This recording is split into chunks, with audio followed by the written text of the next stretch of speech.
कांग्रेस इस पर खुश हो सकती है कि उत्तर प्रदेश में समाजवादी पार्टी के बाद दिल्ली में आम आदमी पार्टी से भी लोकसभा चुनावों के लिए समझौता हो गया। इस समझौते के तहत दिल्ली में आम आदमी पार्टी 4 और कांग्रेस 3 सीटों पर मिलकर चुनाव लड़ेगी।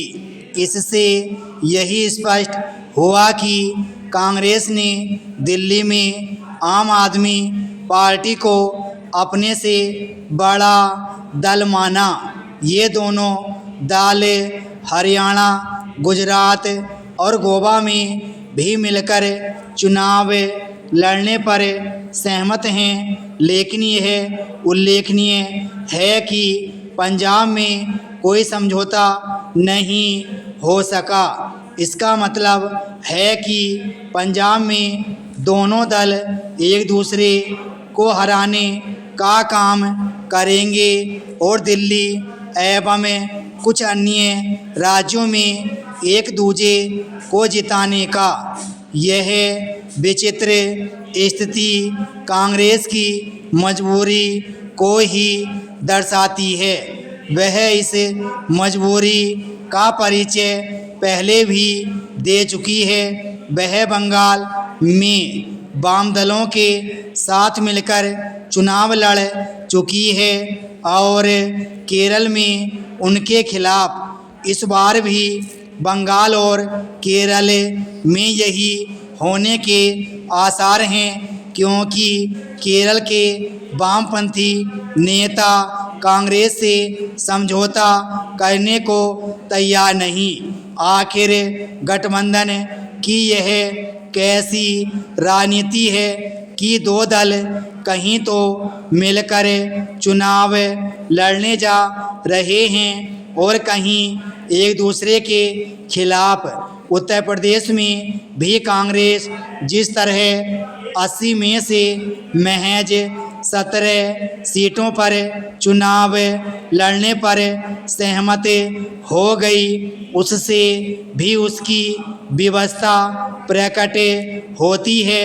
एक समय जो उत्तर प्रदेश कांग्रेस का गढ़ हुआ करता था, वहाँ वह गठबंधन के नाम पर जिस तरह अपनी राजनीतिक जमीन छोड़ने को तैयार हुई, उससे तो वह अपना जनाधार और अधिक गंवाएगी ही।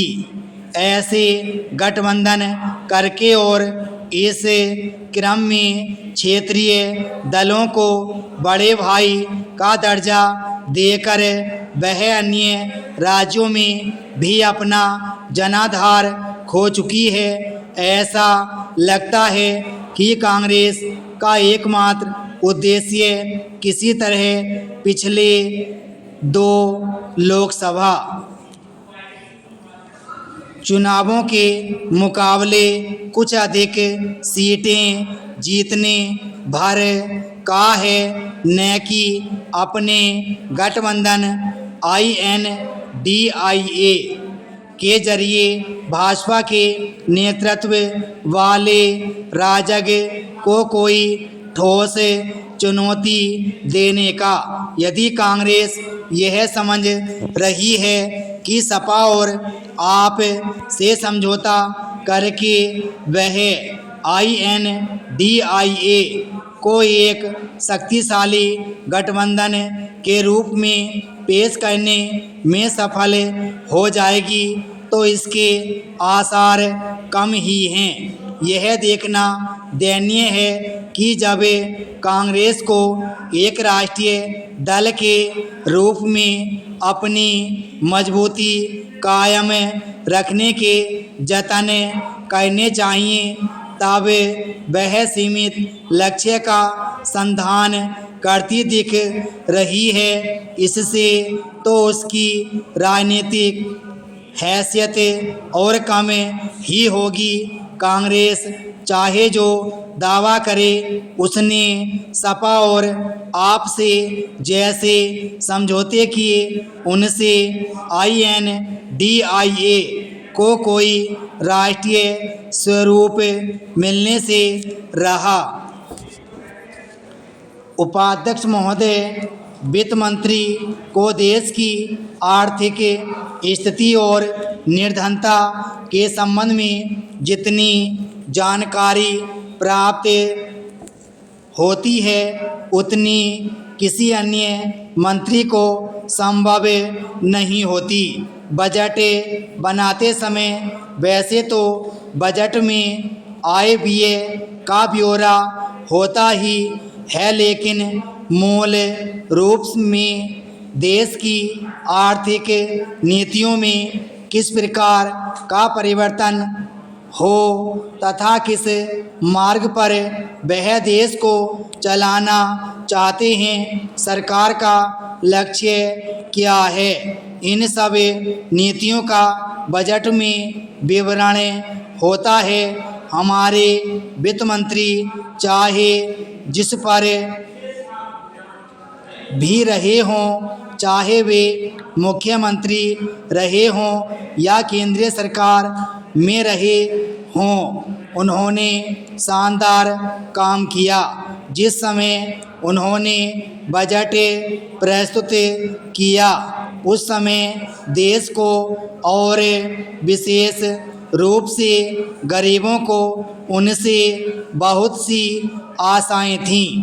देश में लगभग 6 लाख गांव हैं, उनमें जो बेरोजगारी है, गरीबी है, उसके संबंध में देश की जनता को उनसे बड़ी आशाएं थीं और जनता देखना चाहती थी कि इस अवसर पर सरकारी नीतियों के द्वारा देश को वे क्या मार्गदर्शन देना चाहते हैं।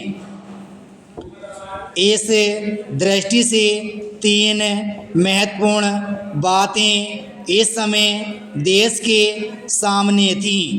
देश का आर्थिक विकास तेजी से हो, अधिक लोगों को काम मिल सके और मूल्यों में स्थिरता आए। जहाँ तक इन 3 उद्देश्यों का संबंध है, हमने देखा कि उस ओर कुछ प्रयत्न हुए हैं। विशेष रूप से गरीबी हटाओ के संबंध में इस देश में जो चर्चा चल रही है, इस बजट में कुछ सीमा तक उसका उल्लेख मिलता है, क्योंकि जितने भी प्रत्यक्ष कार्य लगे हैं वे ज़्यादातर धनी लोगों पर और विशेष रूप से शहर के लोगों पर लगाए गए हैं। इस तरह से जो एक प्रकार की आर्थिक असमानता हमारे देश में चल रही है, उसको दूर करने का प्रयत्न अवश्य किया गया है।